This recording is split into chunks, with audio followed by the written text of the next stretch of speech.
Chapter 4, Early Humans and Beginning of Civilization. नई नई book के अकॉर्डिंग और नए सिलेबस के अकॉर्डिंग ये चैप्टर 4 में ये समझाने का कोशिश किया गया है कि ह्यूमन सिविलाइजेशन इवॉल्व कैसे हुई। अब उसको पढ़ने के लिए स्टार्टिंग में देखो, हमने प्रीवियस हिस्ट्री में पढ़ा है राजाओं के बारे में, सिंधु सरस्वती हड़प्पन सिविलाइजेशन के बारे में। पर हमारा ह्यूमन सिविलाइजेशन बस इतना तो है नहीं, हमारी ह्यूमैनिटी तो उससे पहले की है।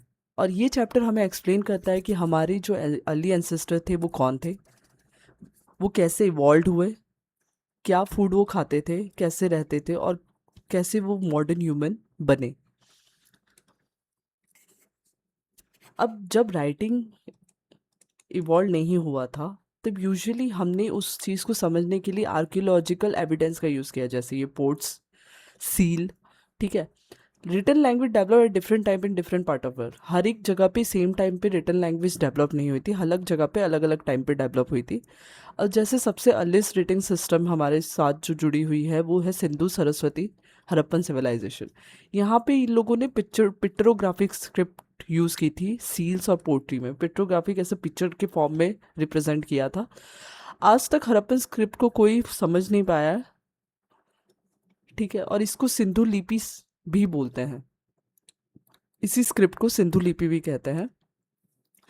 देखो, ह्यूमन हिस्ट्री काफ़ी पुरानी है और 99% जो ह्यूमन हिस्ट्री है वो राइटिंग के पहले की है, मतलब हमारे पास उसके कोई रिटन रिकॉर्ड्स नहीं है। करीबन 300 मिलियन ईयर्स टू 5000 ईयर की जो हमारा ह्यूमन हिस्ट्री है वो बिफोर राइटिंग पीरियड है। और उसको समझने के लिए हमने टूल्स, इम्प्लीमेंट्स, आर्टिफैक्ट्स का यूज़ किया है। इम्प्लीमेंट्स कोई स्पेसिफिक पर्पस के लिए यूज़ करते हैं ना, जैसे ये फिशिंग के लिए। ठीक है। अब ये इसी टूल के थ्रू हमने समझने की कोशिश की है कि लोग कैसे रहते थे। अब ये तो डिफ़िकल्ट है, जब तक हमारे पास रिटन रिकॉर्ड्स नहीं होते तो हम उनके आइडियाज़ और थॉट को तो नहीं समझ पाते कि एग्जैक्टली उस समय वो क्या सोचते थे, क्या करते थे। बट इसी के थ्रू हमने थोड़ा कंस्ट्रक्ट करने की कोशिश की है हिस्ट्री को। और जो डेटिंग की है वो हमारी अप्रोक्सीमेट है। अप्रोक्सीमेट मत क्यों, क्योंकि हमने कार्बन डेटिंग जो आज की जो टेक्निक है उसको यूज़ करके किया है। पहले के टाइम पे इन लोगों ने जो इधर रिटर्न रिकॉर्ड्स तो थे नहीं, तो एग्जैक्टली डेट तो हमें पता नहीं है। तो आफ्टर राइटिंग का क्या है, वो कितना था, 3 मिलियन ईयर अगो से 5000 ईयर अगो। आफ्टर राइटिंग क्या है, अब हमारे पास 5000 ईयर का रिकॉर्ड है। और जो कि सिर्फ 1% ह्यूमन हिस्ट्री को कवर करता है। हमारे पास क्या है, मटेरियल रिमेन्स है और रिटर्न डॉक्यूमेंट्स है। और ये दोनों की हेल्प से हम हिस्ट्री को कंस्ट्रक्ट करते हैं। लिटरेचर है, रिटर्न रिकॉर्ड्स है जो कि बताते हैं नाम, event, social life, political life, cultural life. Measurement of time, अब इसमें क्या होता है, जब रिटर्न रिकॉर्ड्स होते हैं तो यहाँ पे डेट लिखे होते हैं। ठीक है। स्पेसिफिक डेट लिखे होते हैं जिसके थ्रू हम हिस्ट्री कंस्ट्रक्ट करना ईजी हो जाता है। Return change the way remember the past from guess work to accurate work. पहले वाले में हम क्या कर रहे थे, गेस वर्क। अब तो हमारे पास एक्यूरेट है कि हाँ इस ईयर में हुआ था।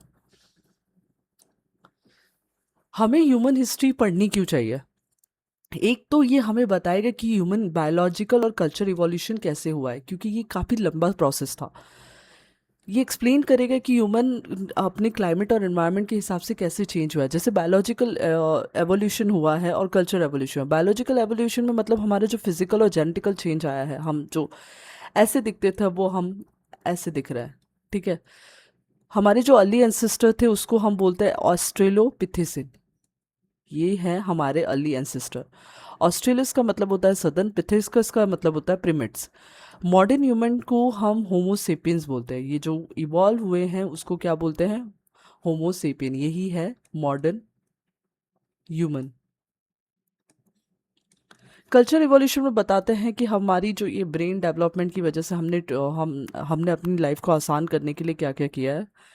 ठीक है। अपने सराउंडिंग के थ्रू हम कैसे अडेप्ट हुए हैं, ये क्वार्टरनरी पीरियड में हुआ जो कि 26 लाख साल पहले की बात है। अभी तक टूल्स, टेक्निक, टेक्नोलॉजी का यूज़ करने लगे और जिससे हम नेचुरल रिसोर्सेज को और ज़्यादा यूज़ कर सके। Studying early human history study करने से हमें ये पता चलता है कि हम कौन थे, हमने कैसे सरवाइव किया और कैसे ये वर्ल्ड को क्रिएट किया जहाँ पे आज हम रह रहे हैं। ह्यूमन लाइफ हंटिंग गैदरिंग से धीरे धीरे एग्रीकल्चर और फ्रूट प्रोडक्शन पे आ गई। प्रोड्यूसिंग सरप्लस फूड और good led the foundation of emergence of civilisation. अब देखो, तो जब ज़्यादा सरप्लस फूड्स और ग्रेन प्रोडक्शन हो रहे हैं तो लोग सेटल लाइफ जीने लगे। ठीक है। Origin and migration of early human. अब पहले तो तुमको पता है कि हमारे एंसेस्टर कौन थे? ऑस्ट्रेलोपिथेसिन, ये हमारे अर्ली एंसेस्टर थे। ठीक है। पर जो यही इवॉल्व हुए, मतलब वो जो बॉडी में जेनेटिकल फिजिकल चेंज आया और वो फिर अफ्रीका से मूव आउट करना शुरू किए कब? 2 मिलियन ईयर अगो। और उसमें जो ये वाले थे होमो इरेक्टस। कौन? होमो इरेक्टस। होमो इरेक्टस वॉज ये अर्ली ह्यूमन एंसेस्टर थे जिन्होंने हैंड एक्स और क्लीवर्स का यूज़ किया, स्टोन टूल बनाना शुरू किया, और फर्स्ट होमिन थे जिन्होंने अफ्रीका को लीव किया। ये थे फर्स्ट होमिन जिन्होंने अफ्रीका को लीव किया। ये जो टूल है हमें एशिया में मिले हैं, यूरोप में मिले हैं, जो कि हमें माइग्रेशन का पैटर्न बताते हैं। ठीक है। और ये जो माइग्रेशन हुआ है कब हुआ है? 1,25,000 ईयर अगो। और migration was associated with Homo sapien. अब क्या हो रहा है? माइग्रेशन हो रहा है तो धीरे धीरे बॉडी में फिजिकल और जेनेटिकल चेंज भी आ रहे हैं और इवेंचुअली हम होमोसेपियंस में कन्वर्ट हो गए। होमोसेपियन अफ्रीका में इवॉल्व हुए 3 लाख साल, 3 लाख ईयर अगो, और later spread into the world. ठीक है। 3 lakh year ago homo sapien Africa में इवॉल्व हुए और वो 1,25,000 ईयर अगो वो बाहर मूव आउट करना शुरू कर दिया उन्होंने। हमारे ह्यूमन एंसेस्टर कौन थे? जो अफ्रीका, यूरोप, एशिया में जो सेटलमेंट मिली है ना, उसको हम ओल्ड वर्ल्ड बोलते हैं, अर्ली सेटलमेंट। ठीक है, ह्यूमन सेटलमेंट। अब हर एक जगह पे अलग अलग तरीके से हमारे ह्यूमन एंसेस्टर इवॉल्व हुए। 3.3 मिलियन अगो वन ह्यूमन एंसेस्टर ने सबसे पहले स्टोन टूल बनाया, और ये टूल टूल मार्क करता है ह्यूमन बिहेवियर की। मतलब अब जो बाकी के एनिमल्स हैं उनसे हम कंपैरेटिवली अब हम डिफरेंट जा रहे हैं, हमारी थिंकिंग कैपेबिलिटी डेवलप हो रही है, हम सोच रहे हैं कि हमें किस टाइप के टूल बनाना है।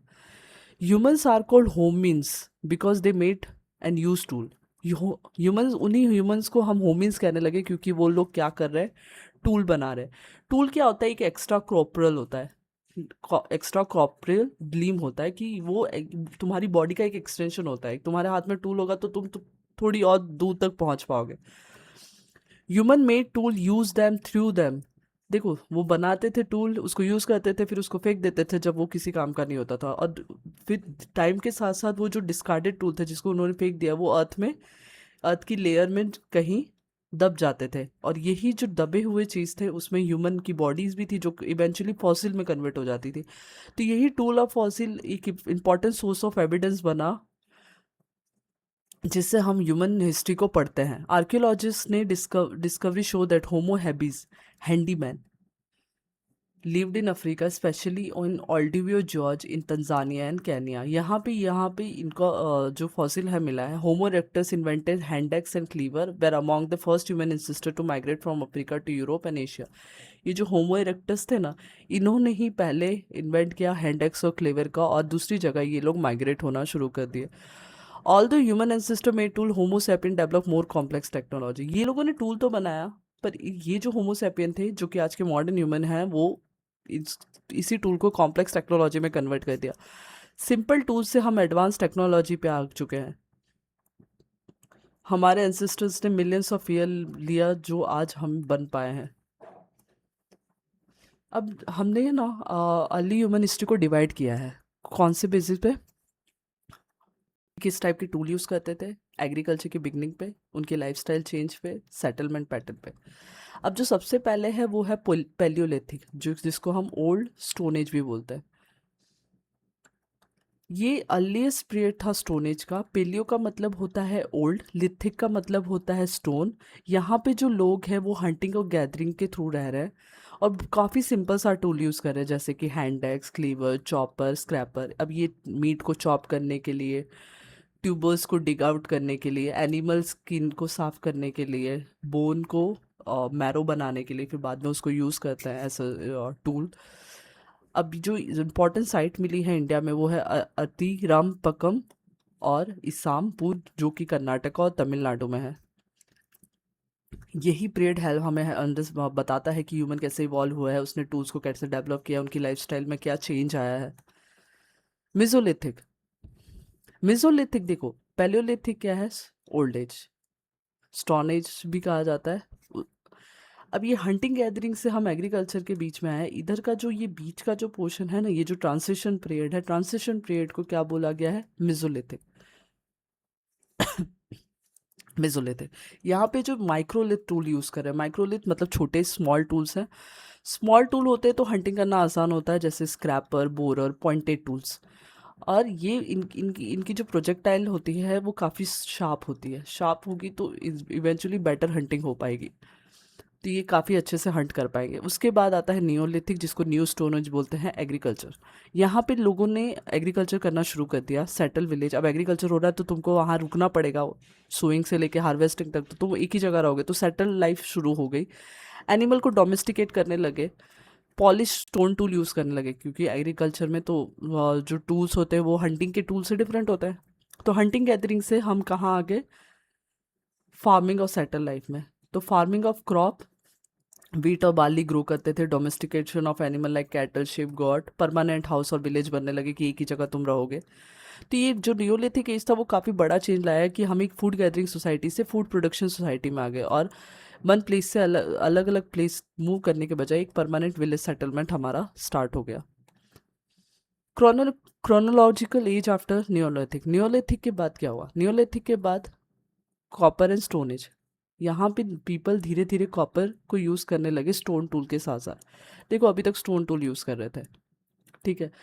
अब हमें साथ साथ में हम कॉपर के टूल भी यूज़ करने लगे, मेट्रोलॉजिकल डेवलप हुआ कि किस टाइप के टूल्स यूज़ करने हैं, ठीक है। Metal object and artefact were made, उसी मेटल से हम ये मेटल के ऑब्जेक्ट बनाने लग गए, ठीक है। ब्रॉन्ज एज की शुरुआत होती है जब हम कॉपर और टिन को मिक्स करके ब्रॉन्ज बना रहे हैं। Bronze metallurgical metallurgy develop, tool trade expanded, to town grew, early civilise. अब देखो तुम ऑब्जेक्ट बना रहे हो, ठीक है, यूटेंसिल बना रहे हो, तो वो अब उससे उससे शुरुआत होगी किसकी? ट्रेड की, लोग खरीदेंगे। आयरन एज, वाइट, अब ब्रॉन्ज, कॉपर, ब्रॉन्ज के बाद अब किसका यूज़ हो रहा है? आयरन का। Wide spread use of iron metrology, iron was melted and shape into tool, iron को पिघलाते थे फिर उसको अलग अलग शेप देते थे, और जिसकी वजह से काफ़ी मजबूत टूल बनते थे और सोसाइटी काफ़ी एडवांस हो गई। Stronger tool and weapon, agriculture improve हो गया, सोसाइटी एडवांस हो गई, स्टेट और किंगडम बनने लगे धीरे धीरे। अब है development of stone tool.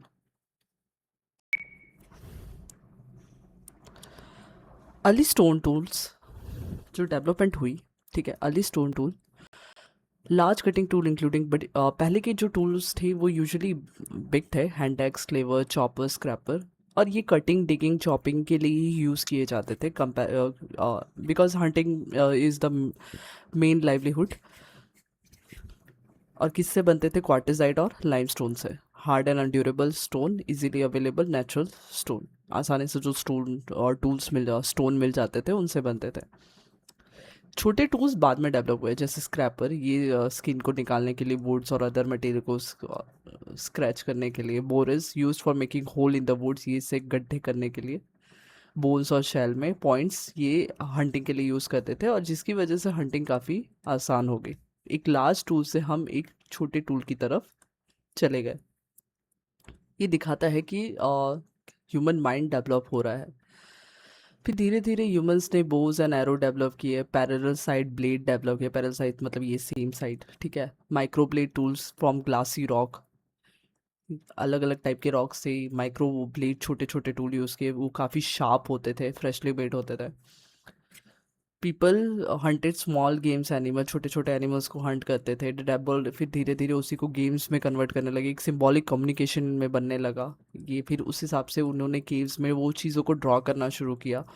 Cave wall और rock shelter way decorated with paintings, उस केव वॉल्स जो गुफाएं थी वहाँ पे जो वो उसके जो वॉल्स थे उन्होंने वहाँ पे ड्रॉ करना शुरू किया। Pigment were use to decorate the bodies, pigment जैसे कलर्स का यूज़ करने लगा, colour in the sense leaves, कुछ लीव्स के पत्ते होते हैं, कुछ जो एनिमल्स के ब्लड, ये सब।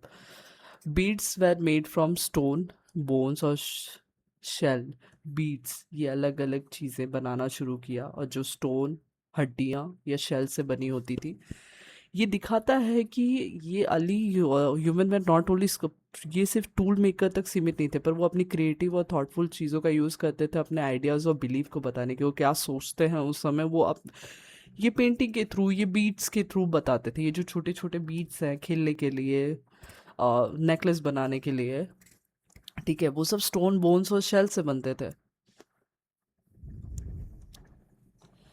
ब्यूरिन, जिसको एनग्रेवर्स भी बोलते हैं, a special tool call burin, जिसको एनग्रेवर भी बोलते हैं, वो डेवलप हुआ है, और ये it was used to engrave design on bones, shell और ऑस्ट्रिच एग। ये ब्यूरिन हमने ऐसा बनाया गया था ताकि ये जो हड्डियां हैं, शेल है या ऑस्ट्रिच एग्स पे डिज़ाइन कर पाए। तो ये बुरिन की हेल्प से ह्यूमंस एनग्रेव करते थे फाइन एंड डिटेल डिज़ाइन और डिफरेंट डिफरेंट सरफेस पे ऐसे डिज़ाइन बनाते थे। फिर माइक्रोब्लेड्स बने। Microblades were fix into the handle of for easy, ये पतले पतले ब्लेड्स बनाते थे, फिर उसको ऐसे हैंडल, लकड़ी के हैंडल, वुड बोन के हैंडल्स पे ऐसे फिक्स कर देते थे और वो रेडी टू यूज़ था। माइक्रोब्लेड टूल्स ये काफ़ी हल्के होते थे, शार्प होते थे, एफिशिएंट होते थे। अर्ली ह्यूमन को आसानी होती थी हंटिंग करने के लिए, कटिंग करने के लिए, डेली एक्टिविटी के लिए।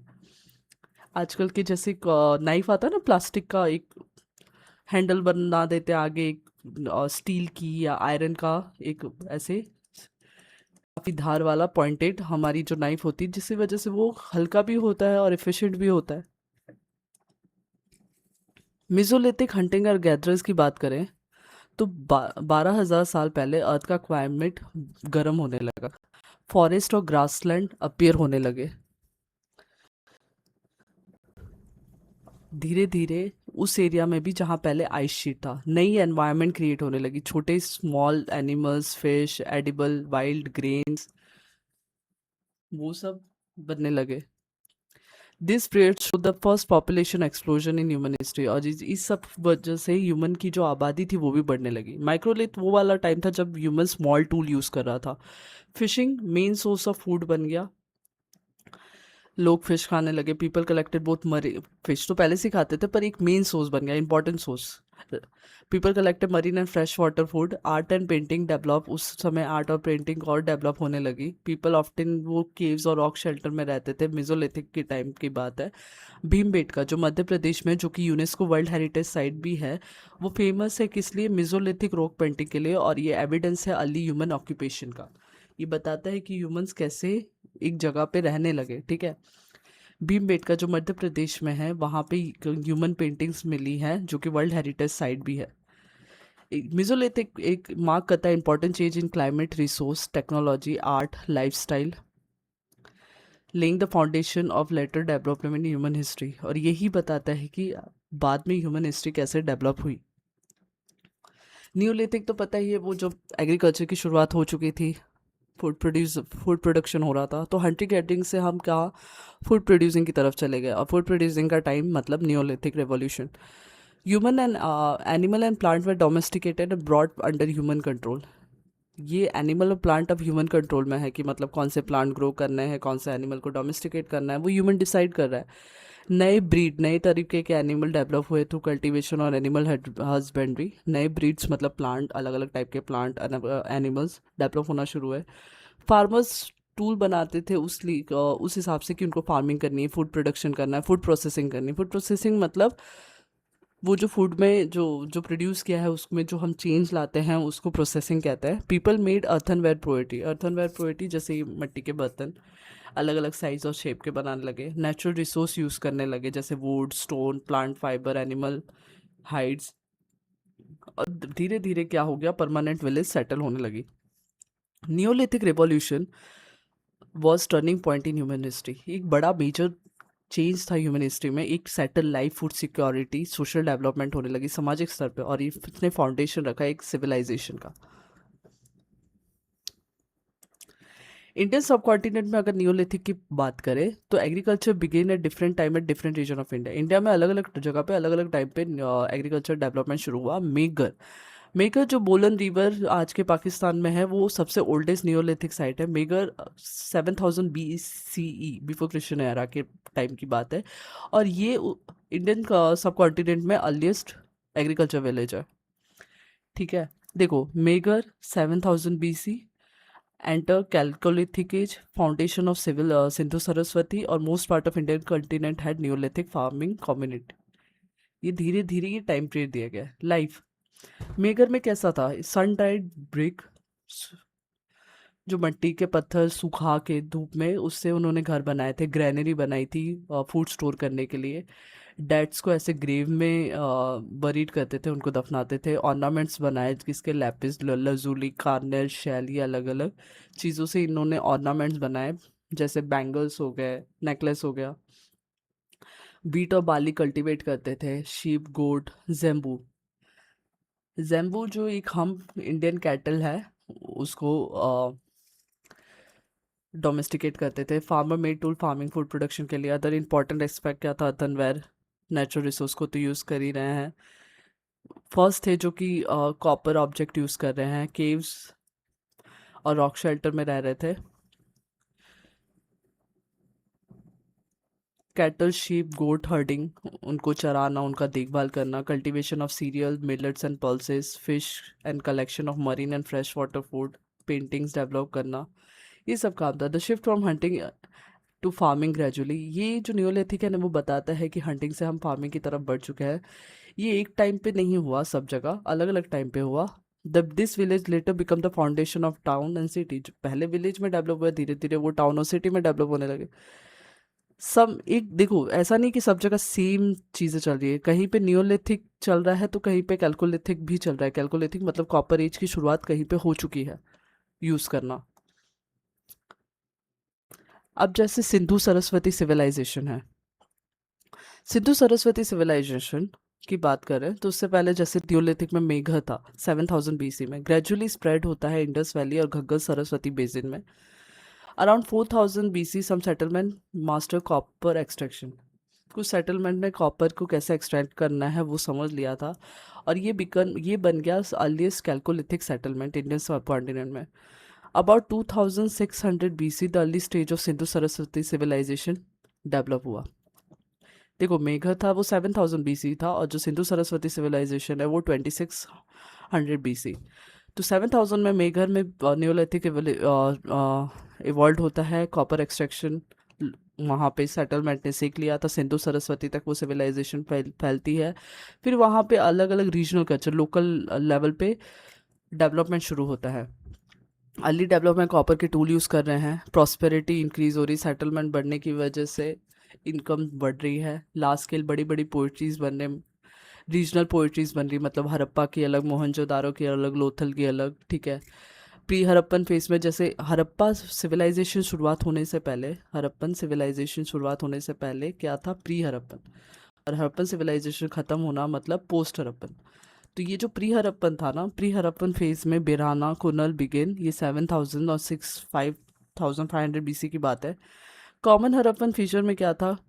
दिस रीजनल कल्चर है develop many common Harappan feature. ये जो जगह थी ना, यहाँ पे जो कॉमन कल्चर जो हड़प्पा फेमस है, उस वो उसके लिए जाने जाने लगे। नियोलिथिक फाउंडेशन कहाँ पे मिला है? मेघर, जो कि बोलन रिवर पाकिस्तान में है। इधर कॉपर एक्सट्रैक्शन की मास्टरी हो चुकी थी, रीजनल कल्चर डेवलप हो रहे थे, और धीरे धीरे इवेंचुअली वो सिंधु सरस्वती या हड़प्पन सिविलाइजेशन की तरफ बढ़ रहे थे। हड़प्पन सिविलाइजेशन शुरू होने से पहले की बात है, अर्ली हड़प्पन पीरियड की। ये प्री हड़प्पा और से हड़प्पा, मतलब ये पूरे फेज की बात करें तो एक पॉटरी ट्रेडिशन कंटिन्यू हो गया कि हाँ, पॉटरी बनाना शुरू किया था। अब उस पर डिज़ाइन, छोटी पोइट्री, बड़ी पोइट्री काफ़ी सारे बनने लगे। सेमी प्रेशियस स्टोन बीट्स, ये बीट्स और कार्नेल एगेटेट लेपिस लजूली के बनने लगे। शेल बैंगल एक पॉपुलर ऑर्नामेंट बन चुका था। टेराकोटा ऑब्जेक्ट, ये जो इसके टॉयज़ बनने लगे। कॉपर वर्किंग और कॉपर के टूल्स और उसके ऑब्जेक्ट काफ़ी ज़्यादा यूज़ होने लगे। सेटलमेंट वॉल्स बनाने लग गए, सील्स बनाने लग गए आइडेंटिफिकेशन और ट्रेड के लिए। अर्ली ह्यूमन हड़प्पन स्क्रिप्ट भी बना, जो कि बाद में फुल्ली डेवलप हो गया।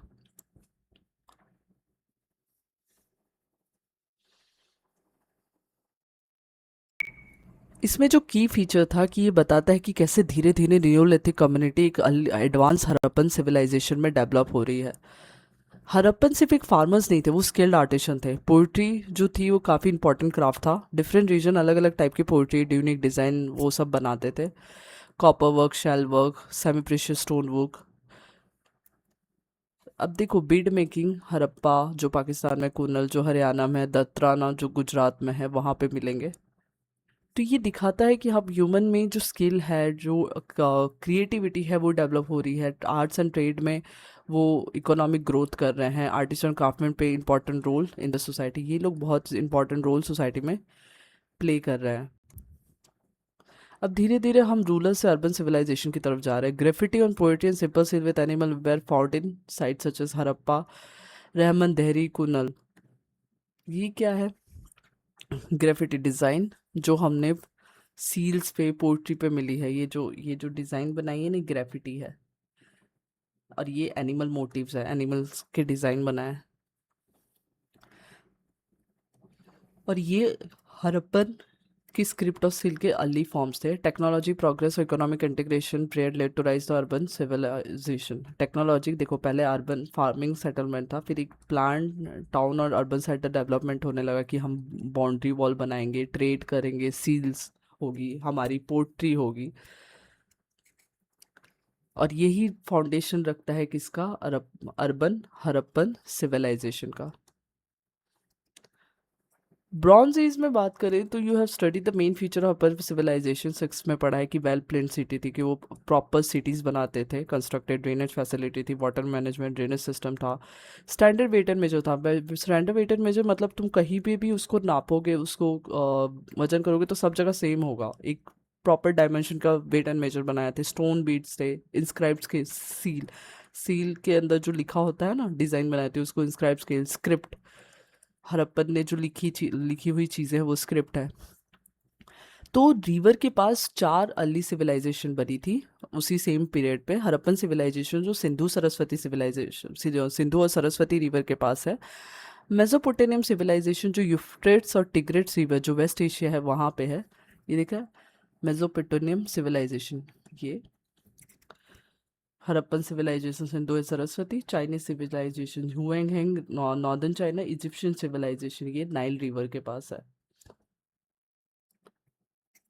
ये लोगों का टाइम पीरियड अप्रोक्सीमेटली आसपास ही है।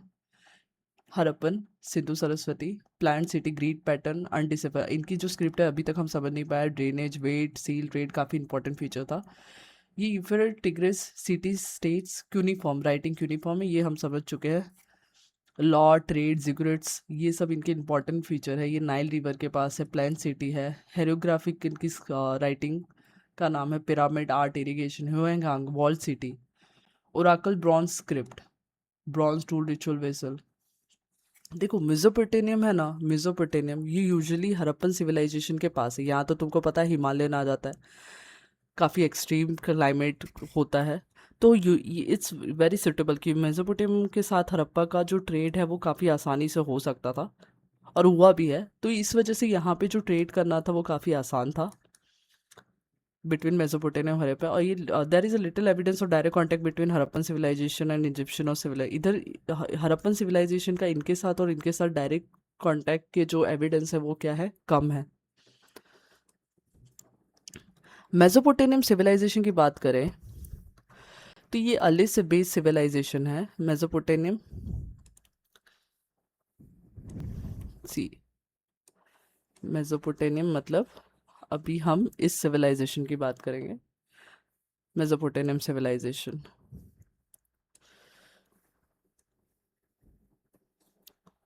मेसोपोटामियम सिविलाइजेशन एक सिटी बेस्ड सिविलाइजेशन था early. Mesopotamian means land in between Greek. ये दो रिवर के बीच में था, यूफ्रेट्स और Tigris river in West Asia. Location का है ये रहा, ये आज का जो ईरान, इराक और कुवैत वाला रीजन और पार्ट ऑफ तुर्की, ये वाले रीजन पे था मेसोपोटामियम। ठीक है। Fertile crescent and agriculture. Crescent मतलब ये ऐसे समझो, ये क्रिसेंट है। The fertile region stretching for Mediterranean sea, ये मेडिटेरियन सी से लेकर पर्शियन गल्फ तक एक फर्टाइल क्रिसेंट था। यहाँ पे एग्रीकल्चर अच्छा खासा हो सकता था। फार्मिंग यहाँ पे 12,000 साल पहले चालू हो चुकी थी। यहाँ पे कॉपर टूल पहुँच चुके थे जो एग्रीकल्चर, क्रॉप प्रोडक्शन, ट्रेड के लिए काफ़ी इंपॉर्टेंट था। फार्मिंग धीरे धीरे यूफ्रेट्स और टिग्रिट्स रिवर के जो प्लेन एरिया थे वहाँ तक फैलने लगे।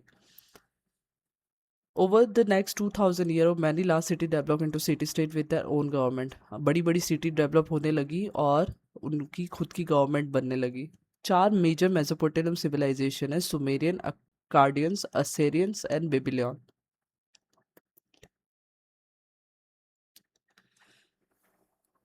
सुमेरियंस की बात करें तो Sumerian civilisation was earliest city based civilisation in Mesopotamia. ये सबसे अर्लीस्ट सिविलाइजेशन थे. It develop at Ur and other city in Sumer, जो आज के प्रेजेंट डे इराक है ना, उसके पास ये डेवलप करना शुरू किया. आज का जो प्रेजेंट डे इराक है, मतलब ये वाला एरिया, यहाँ पे वो डेवलप करना शुरू किया. इन लोगों ने पहला डैम और कैनल बनाया इरिगेशन के लिए. ठीक है. मड ब्रिक और ब्रंट ब्रिक का यूज़ किया. ब्रंट ब्रिक मतलब उसको सन ड्राई कर देते हैं house defensive wall, wall protection के लिए और अदर स्ट्रक्चर के लिए. ये सुमेरियन थे. अब जो रिलीजन था, ये काफ़ी सारे गॉड्स को वर्शिप करते थे. दे बिलीव दैट कि गॉड ही कंट्रोल कर रहे हैं फ्लड्स और विंड को. टेम्पल हर एक अलग अलग गॉड के अलग अलग टेम्पल बनाए गए.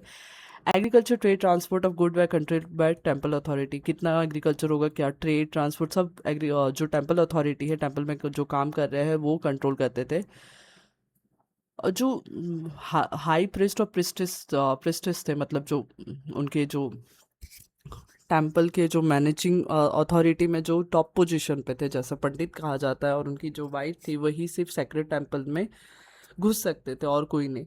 This show that Mesopotamian society है क्लियर सोशल हायरार्की. तो यहाँ पे सोशल हायरार्की तुमको दिखेगा. सोशल हायरार्की का मतलब है सोसाइटी को डिवाइड कर दिया गया है क्लासेस में, जैसे लेबर, सर्वेंट नीचे, craftsman, farmer, official, soldier, trader ऊपर, उससे ऊपर प्रिस्ट और प्रिस्टेस, और सबसे ऊपर राजा.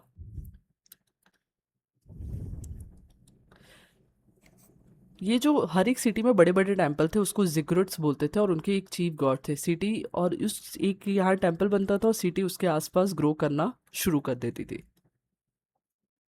अब उनका जीवन कैसा था? जो किंग थे वो बड़े पैलेस में रहते थे, ऑर्डिनरी पीपल के छोटे छोटे मकान होते थे. ज़्यादातर लोग फार्मर्स थे. Merchant, trader were important part थे सोसाइटी के. काफ़ी सारे people metal working, pottery of textile में भी काम करते थे. सुमेरियंस जो इसमें थे, उन्होंने पहले फर्स्ट पीपल थे जो जिन्होंने राइटिंग डेवलप की. और इनकी जो राइटिंग सिस्टम थी उसको क्यूनिफॉर्म बोलते हैं. Cuneiform means wedge shape writing. Cuneiform का मतलब क्या होता है? Wedge shape writing. Script wrote by pressing wedge shape reed tool on to a soft clay tablet. ये जो टूल है ना, इसको कट किया. ठीक है. और जो सॉफ्ट सा क्ले है उस पे ये लोग लिखना शुरू करते थे. और इसकी वजह से ये जो वेज शेप मार्क यहाँ पे फॉर्म होता था, और इसको सुखा देते थे. ठीक है. और इसमें हंड्रेड्स ऑफ सिम्बॉल्स है. Script were highly respected member of society like priest and priest. जो ये लिखते थे ना, उनको काफ़ी रिस्पेक्ट मिलती थी.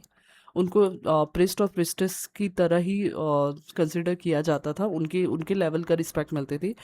By 3000 BC uniform was use across Mesopotamia by many city state even though they spoke different language. अलग अलग लैंग्वेज बोलने के बावजूद भी ये जो यूनिफॉर्म, जो ये टेक्निक थी, वो यूज़ की जाने लगी. राइटिंग एक ग्रेट इन्वेस्टर थी सुमेरियन की. इसकी वजह से रिकॉर्ड्स, ट्रेड, लॉ, लिटरेचर क्या क्या हो रहा है उसके बारे में पता चलता था. Importance of cuneiform. Cuneiform writing was not just a way of communication, it was basis of record keeping a knowledge in Mesopotamia. Cuneiform का मतलब ये नहीं कि सिर्फ बातचीत, उसके थ्रू तुम अपने रिकॉर्ड्स रख सकते हो, नॉलेज मिल सकती है. मेसोपोटामिया, इसमें इन्होंने अपने daily life, home, food, clothing और फेस्टिवल के बारे में बताया है. अपने गॉड, उनका उनके जो धर्म है वो कैसे प्रे करते हैं उनके बारे में बताया है. स्टोरी, जो epic story like Gilgamesh recorded on the clay tablet, जैसे जो हमारे में होता है ना रामायण, महाभारत, उनके बारे में उन्होंने अपनी स्टोरी जो है, जो एपिक ऑफ गिलामश है, उसको क्ले टैबलेट में लिखा है. रिलीजियस सॉन्ग्स और गॉड्स के बारे में लिखा है. एजुकेशनल टेक्स्ट लिखा है, मैथमेटिक्स, ग्रामर और अदर सब्जेक्ट, लॉ कोड्स के बारे में लिखा है. और ये जो टैबलेट्स थे, इसको काफ़ी यूज़ किया जाता था फार्मिंग के लिए, कि क्रॉप की डिटेल बताते थे. क्रॉप की डिटेल बताते, harvest and produce, craft activity के बारे में बताते थे. पोर्टर्स लिस्ट करते थे कि अपनी पोल्ट्री के बारे में. Seal cutters record of seal maker and seal they made. Ship builder की शिप डिटेल, शिप मटेरियल क्या क्या यूज़ हो रहा है. कारपेंटर रिकॉर्ड करते थे अपने वुड वर्क और टूल को. List of worker, ration, wage, work duty. Cuneiform tablet were the book, register and ledger of Mesopotamia. They help us understand the society, religion. और यही क्यूनिफॉर्म टैबलेट्स क्या है, एक काइंड ऑफ बुक की तरह काम करते थे, रजिस्टर की तरह काम करते थे, लेजर की तरह काम करते थे, जो हमें डिटेल बताते उनकी सोसाइटी, उनकी इकोनॉमी, उनके धर्म, उनके कल्चर के बारे में। क्यूनिफॉर्म को एक्सप्लेन करें तो देखो, क्यूनिफॉर्म का मतलब क्या होता है कि एक पहली राइटिंग सिस्टम है जो सुमेरियन ने डेवलप की है, तो उसको हम क्यूनिफॉर्म बोलते हैं। ठीक है। वीट शेप का मतलब क्या होता है? वीट शेप का मतलब होता है कि एक ट्राइंगल शेप या pointed at one end and broad at other. Like triangle shape, एक ऐसे ट्राइंगल शेप में बनाते हैं, पॉइंटेड एंड और एक एक तरफ ब्रॉड एंड होता है। ठीक है। रीड टूल का मतलब क्या होता है? इसी इसमें हम है ना वो टूल डालेंगे, इसमें ये इसमें वो हम रीड टूल डालेंगे जो कि एक स्टिक होता है, बना होता है रिवर प्लांट को से, जिसको हम रीड बोलते हैं। एक राइटिंग स्टिक है जो रिवर प्लांट से बना है, जिसको हम रीड बोलते हैं। क्ले टैबलेट मतलब वो मिट्टी के पतले पतले शीट्स होते हैं, सॉफ्ट मड के बने हुए पेपर के बजाय। और स्क्रिप्ट का मतलब होता है जो पर्सन लिख रहा है उसको हम स्क्रिप्ट्स बोलते हैं। तो सुमेरियन एक सॉफ्ट क्ले पे लिखते थे जो पॉइंटेड रीड स्टिक से बनी होती थी, और ये एक स्मॉल ट्राइंगल क्रिएट करती थी जिसको हम क्यूनिफॉर्म बोलते हैं। जो ये मार्क शेप्ड है उसको क्या बोलते हैं? क्यूनिफॉर्म। ये एक है ना, ये देखो, ये सन एग्जाम्पल, ये यहाँ पे ट्राइंगल बन जा रहा है, ये लिख रहा है, ये जो वाइट रीड से बनी हुई है, और ये जो ट्राइंगल शेप क्रिएट हो रहा है वो इसकी वजह से क्रिएट हो रहा है। ठीक है। वाटर, फिश, ग्रेन, ये एग्जाम्पल है क्यूनिफॉर्म सिंबल के। तुमको इसमें ना एक कुछ ना कुछ ट्राइंगल शेप तो दिखेगा ही। पहला पहला था, एक second,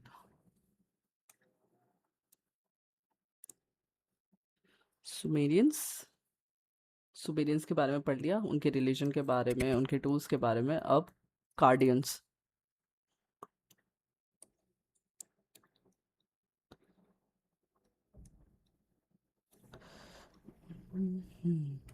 कार्डियंस। कार्डियन city state become powerful, ओवरशेड दो द सुमेरियन। देखो, एक के बाद दूसरा आता है, वैसे ही इधर है। सुमेरियन के बाद कार्डियंस आए, जो कार्डियंस ये वाली जगह पे। The city of Akkad was located in central Mesopotamia. ये मेसोपोटामियम के सेंट्रल में था, नॉर्थ ऑफ सुमेर, सुमेर के नॉर्थ में। द स्पीकर्स जो यहाँ के लोग थे कार्डियन लैंग्वेज बोलते थे, जो कि सुमेरियन लैंग्वेज से काफ़ी अलग थी। और ये दोनों ही सेम यूनिफॉर्म स्क्रिप्ट यूज करते थे राइटिंग के लिए। Akkadian record describe unification of different region of Mesopotamia. और इनकी जो स्क्रिप्ट है उसमें उन्होंने बताया है कि अलग अलग रीजन को कैसे उन्होंने यूनाइट किया, और एक वर्ल्ड का पहला डायनेस्टिक एम्पायर। डायनेस्टिक के मतलब एक डायनेस्टी फॉर्म होती है ना, कि राजा का बेटा राजा बनेगा और रिलेशन वाले राजा बनेंगे। और this period also show the creative literature. इसमें जो लिखने की जो तरीका था उसमें भी काफ़ी बदलाव आया। जो इनके जो यूनिफॉर्म टैबलेट्स थे of king Sargon mention the trade with Dilmun, Magan, Meluha. Meluha मतलब जो हमारा सिंधु सरस्वती वाला रीजन, मगन मतलब ओमान, दिल्लम मतलब बहरन। इनके साथ इनका ट्रेड होता था। और ट्रेड क्या होता था? Semi precious stone, ivory, timber, gold के पार्टिकल्स, प्रॉबेबली शायद तक कॉपर भी ट्रेड होता था, ये ऐसा माना जाता है। असारियन। अकाडियन एम्पायर, जब around 2154 BC, the Akkadian Empire lost its power to new city state called Assur in Mesopotamia. Assyrian civilization replaced Akkadian. Akkadian ने Assyrian civilization को replace किया, और वो करीबन 1700 BC तक रहा। In short time, the Assyrian expanded their rule across Mesopotamia and their neighboring region. धीरे धीरे उन्होंने मेसोपोटामियम और आसपास के रीजन को अपने अंडर लाना शुरू कर दिया।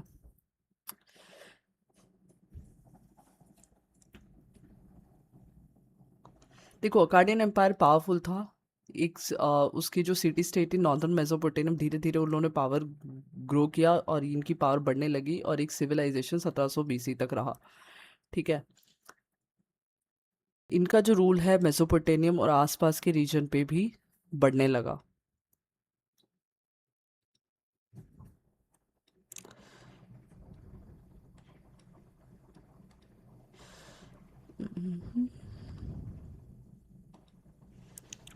अब 3 होने के बाद जो लास्ट थे वो थे baby लेॉन्स। While the Assyrian ruled the north, the city of Babylon became powerful in central Mesopotamia.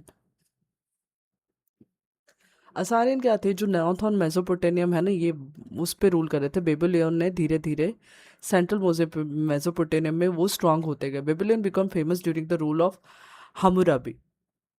हमुराबी 1792।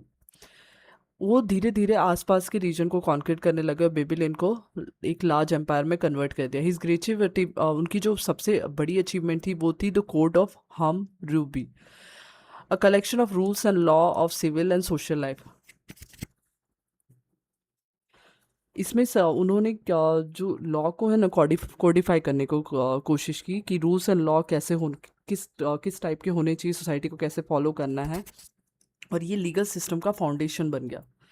अब बेबीलोन का डिक्लाइन 1400 बीसी में हुआ। धीरे धीरे उसकी पावर भी जाने लगी क्योंकि उस रिपीटेड अटैक्स हो रहे थे हितीस के, और ये नई पावरफुल किंगडम एमर्ज होने लगी। बेटर टेक्नोलॉजी आ रही थी, एनवायरमेंटल डिग्रेडेशन होने लगा, एग्रीकल्चर पे प्रेशर बढ़ने लगा, इंटरनल पॉलिटिक्स और इकोनॉमिक प्रॉब्लम भी बढ़ने लगी। जैसे जैसे बेबीलोन वीक हुआ, नई पावर एमर्ज हुई वेस्ट एशिया में। देखो ये सेम पैटर्न इंडिया में भी हुआ है। एक राजा कमज़ोर हुआ है तो दूसरा राजा स्ट्रांग हुआ है, फिर इवेंचुअली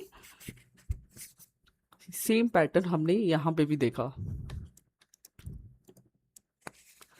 इजिप्शियन सिविलाइजेशन की बात करें, इजिप्शियन सिविलाइजेशन वर्ल्ड की ओल्डेस्ट सिविलाइजेशन में से जानी जाती है, और उसको माना जाता है उसके रिच हिस्टोरिकल रिकॉर्ड और long lasting influence on later civilisation. मतलब उसके बाद की आने वाली सिविलाइजेशन पे भी इसका काफ़ी असर रहा। Egypt was well known to Greeks, और रोमन उसको काफ़ी अच्छे से जानते थे। ग्रीक राइटर हेरोडोटस ने इजिप्ट के बारे में लिखा है 5th सेंचुरी बीसी में। 19th century work called De l'Egypte also provide valuable information about Egyptian history। अगर तुमको इजिप्शियन हिस्ट्री के बारे में पढ़ना है तो ये जो वर्क है ये इजिप्शियन हिस्ट्री के बारे में बताती है। Papyrus record, Egyptian history reconstructed using papyrus record एक पेपर लाइक राइटिंग मटेरियल है। पेपरस रिकॉर्ड में स्टोरीज है, हिस्टोरिकल इन्फॉर्मेशन है, प्रैक्टिकल डिटेल है डेली लाइफ के। Libraries from around 2000 BC store papyrus scroll in label jar. ये जो papyrus scroll paper like material का पेपर लाइक मटेरियल है, इसको हमने एक लेबल जार में, ऐसे लेबल मतलब उसमें कुछ लिखा हुआ है, उसके जार में स्टोर करके रखा है, उसको स्टोर करके रखा हुआ है। One jar content the oldest known version of the story called of Sinbad and sailor. इस एक जार में बहुत ही पुरानी स्टोरी है सिंबद और सेलर के बारे में। इजिप्शियन स्टोरीज में एनिमल फेबल्स, गोस्ट के बारे में, मिरेकल के बारे में, रोमांस के बारे में, अर्लीस्ट फॉर्म ऑफ सिंड्रेला के बारे में भी स्टोरी लिखी गई है। इजिप्शियन कैलेंडर ने 3 सीजन में डिवाइड किया है 4 मंथ को। Inundation autumn season, Peret growing season, Shemu harvest season. Inundation usually बारिश वाला time. It was based on rising of Sirius dog star. वो जो स्टार को देख के उन्होंने सीजन आइडेंटिफाई किया है। और ईयर में 365 डे है, 12 मंथ और 30 day plus 5 extra days. It was very accurate though slightly shorter than the actual solar year. जो हमारा जो सोलर ईयर उससे का थोड़ा सा छोटा है उससे कंपैरेटिवली, पर ऑलमोस्ट उन लोगों ने एग्जैक्ट एक्यूरेट किया था ईयर को।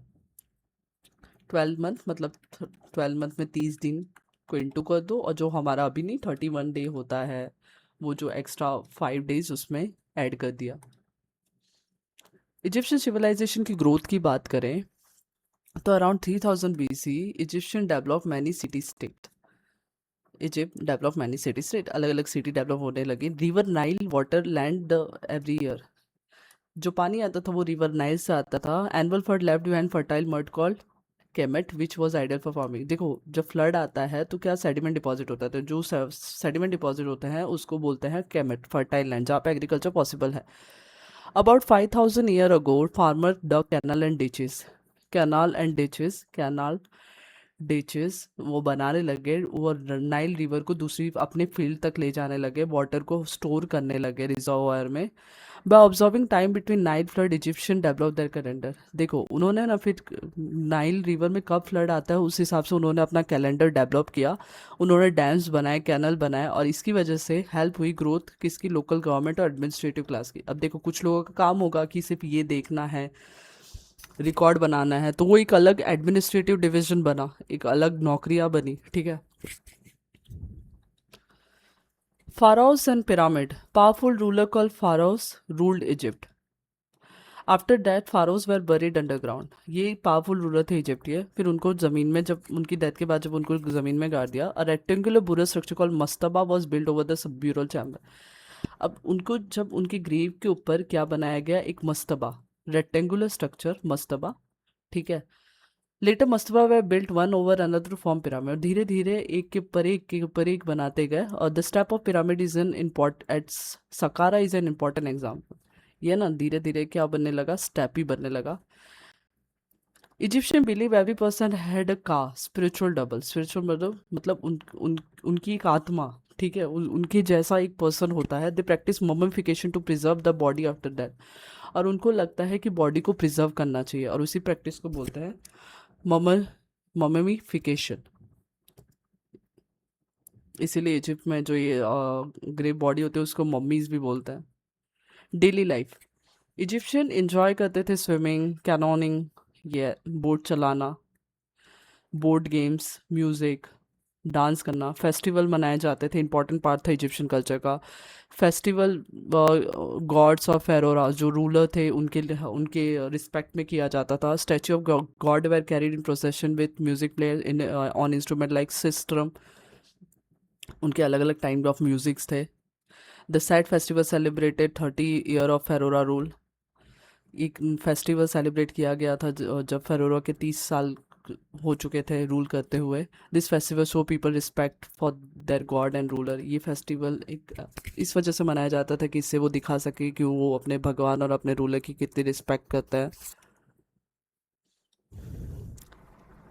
अब चाइनीज सिविलाइजेशन। चाइनीज सिविलाइजेशन दो मेजर रिवर के पास बनी, हुएंगहांग जिसको येलो रिवर भी कहते हैं, और Yangtze river. This river at the centre of early neolithic culture. Neolithic मतलब वही agriculture settlement.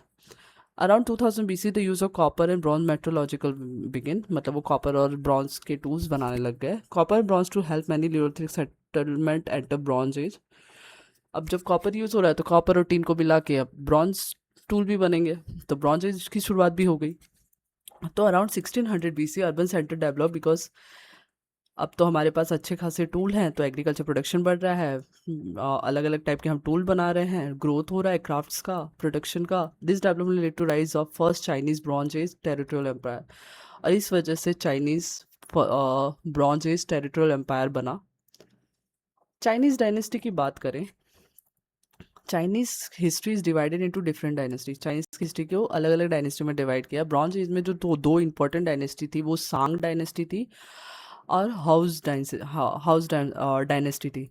Bye 600 BC iron become widely used in China. Iron 600 BC में बहुत ज़्यादा यूज़ होने लगा और आयरन एज की शुरुआत होगी। The name China probably come from queen chin dynasty. एक डायनेस्टी के नाम से चाइना का नाम पड़ा है। Queen dynasty was first imperial dynasty in United China. ये एक ऐसी पहली डायनेस्टी थी जिसने चाइना को यूनाइट किया। Another important iron age dynasty was Han dynasty. ये देखो ये दोनों जो थी वो ब्रॉन्ज एज डायनेस्टी थी, ये वाली जो है ये आयरन एज की बात करें, हान डायनेस्टी, आयरन एज में जो शुरुआत हुई ये डायनेस्टी की। हम how do we know about ancient China. China के काफ़ी सारे हिस्टोरिकल रिकॉर्ड है because official historian record important event. China के काफ़ी सारे हिस्टोरियंस ने चाइना की हिस्ट्री को रिकॉर्ड करके रखा है। सबसे पहले जो अर्ली सोर्स ऑफ इंफॉर्मेशन है वो ओरेकल बोन्स है। ओरेकल बोन्स एनिमल के बोन्स और टॉर्टाइल के शेल से बनते थे। उस बोन को हीट किया जाता था जब तक उस पर क्रैक ना आ जाए। People interpret the crack pattern to predict the future, और उस क्रैक पैटर्न से वो फ्यूचर को प्रिडिक्ट करते थे। Today oracle bone help us understand belief, hope, desire, fear of early Chinese people. देखो ओरेकल बोन को यूज कैसे करते थे? क्वेश्चन वाज इंस्क्राइब, इसमें ना कुछ लिखा होता था ऑन द बोन और शेल वेल्स, फिर उस बोन और शेल को हीट करते थे, उस crack, the crack they interpreted to predict the future. और उस क्रैक के थ्रू वो अपने फ्यूचर को प्रिडिक्ट करने की कोशिश करते थे। अ काइंड ऑफ आज की जैसे एस्ट्रोलॉजी होती है, वो उनके बिलीफ के बारे में बताते थे, उनकी गॉड और स्पिरिट, होप की अच्छी हार्वेस्ट होगी यानी हेल्थ रहेगी, यानी डिज़ायर की उनका सक्सेस और wealth, fear, disaster, illness, enemy के बारे में बताते थे। The Chinese people made Z object and figuring, वो जेड के ऑब्जेक्ट बनाते थे। They were use for ritual object और प्रेस्टिज, रिचुअल मतलब उनकी पूजा पाठ के लिए, और प्रेस्टिज की बहुत बड़ी बात है, इंपॉर्टेंट ऑब्जेक्ट है। जेड को चाइना के बाहर से मंगाया जाता था क्योंकि चाइना में वो अवेलेबल नहीं था। मार्बल, मार्बल को वो लोग यूज़ करते थे, उस पर डिज़ाइन बनाते थे, bird ornament, animal ornament, wooden pillar का फाउंडेशन रखने के लिए। तो मार्बल कार्विंग शो, ये जो मार्बल की कार्विंग थी, जो मार्बल पे डिज़ाइन बनाया जाता था, उससे पता चलता है चाइनीज़ का जो लगाव था आर्ट, कल्चर, क्राफ्ट्समैन के प्रति। चाइनीज़ ने ब्रॉन्ज मेट्रोलॉजी को भी मास्टर किया था, वो वेपन्स बनाते थे, टूल बनाते थे, वेसल बनाते थे। ब्रॉन्ज के वो वेपन बनाते थे, टूल बनाते थे। और रिचुअल वेसल, एक ब्यूटीफुल वेसल होते थे रिचुअल्स और सेरेमनी के लिए, अपने एंसेस्टर और गॉड की रिस्पेक्ट में। सिल्क, चाइना में ना सिल्क के बारे में वो नियोलिथिक पीरियड से जानते थे, और ड्यूरिंग ब्रॉन्ज एज ये एक इम्पॉर्टेंट क्राफ्ट बन गया। ठीक है, around second century BC during Han dynasty silk become major export item. अब जब सिल्क उस समय पे काफ़ी इंपॉर्टेंट एक्सपोर्ट, मतलब वो बाहर भेजने के लिए, और trade route use to transport silk become the silk route. और जिस रूट से सिल्क जाता था उसको हम क्या बोलते हैं? Silk route. Silk thousands of kilometre travel किया और इवेंचुअली चाइना को वर्ल्ड से कनेक्ट कर दिया। Chinese society, Chinese bronzes society become highly stratified, मतलब डिवाइड हो गई 1500 बीसी के around. The social order include, नीचे लेबर्स होते थे, उसके ऊपर फार्मर्स, उसके ऊपर एरिस्टोक्रेट्स, उसके ऊपर नोबल्स, उसके ऊपर रूलिंग कास्ट। रूलिंग कास्ट के मतलब जो किंग और रॉयल फैमिली होती है, नोबल्स जो हायर ऑफिशियल होते हैं, पावरफुल फैमिलीज होती है। एरिस्टोक्रेट्स वो होते हैं जो लैंड ओनर होते हैं, एलाइट वॉरियर होते हैं, सिपाही जो मेन होते हैं। फार्मर्स जो एग्रीकल्चर फील्ड में काम कर रहे हैं, और जो लेबर जो छोटे मोटे काम करते हैं। ठीक है, the social structure become the foundation of, यही सोशल स्ट्रक्चर बाद में लेटर चाइनीज सोसाइटी का फाउंडेशन बनता है। ब्रॉन्ज सिविलाइजेशन में जो कॉमन फीचर था वो ये था कि मेजर जो bronze civilisation develop independent in fertile river. Independent मतलब, सी ये अलग है, ये अलग है, ये अलग है, ये अलग है, अलग अलग तरीके से इंडिपेंडेंटली, एक दूसरे से ज़्यादा कोई कनेक्शन नहीं है, कल्चर अलग है, लिखने का तरीका अलग है, रहने का तरीका अलग है। और ये चारों पानी के पास डेवलप हुए क्योंकि एग्रीकल्चर करना पॉसिबल होता था, रिसोर्स को वो यूज़ कर पाते थे, अर्बन सिटी वहाँ पे डेवलप हो सकती थी। फिर सिविलाइजेशन जैसे ही बना तो सोसाइटी भी डिवाइड हो गई, अपना सोशल सिस्टम बनने लगा, एडमिनिस्ट्रेटिव सिस्टम बनने लगा कि कौन सोसाइटी को कैसे चलाएगा। रिटर्न सिस्टम बनने लगे जो रिकॉर्ड करते थे economic transaction, social activities, literature और क्रिएटिव वर्क के बारे में। Many feature modern civilisation have the roots in bronze civilisation. आज की जो सिविलाइजेशन है ना, उसकी शुरुआत काफ़ी हद तक ब्रॉन्ज सिविलाइजेशन से जुड़ी हुई है, क्योंकि वहाँ पे governance, law and justice, return literature, trade and economy, technology and tools, art and craft, जो आज के मॉडर्न वर्ल्ड से काफ़ी ज़्यादा रिलेटेड है। शुरुआत हो चुकी थी, चेंजेस आए, डेवलपमेंट आए, पर शुरुआत हो चुकी है। ठीक है, तो ये था whole chapter about the how early human and beginning of civilisation कैसे डेवलप हुआ।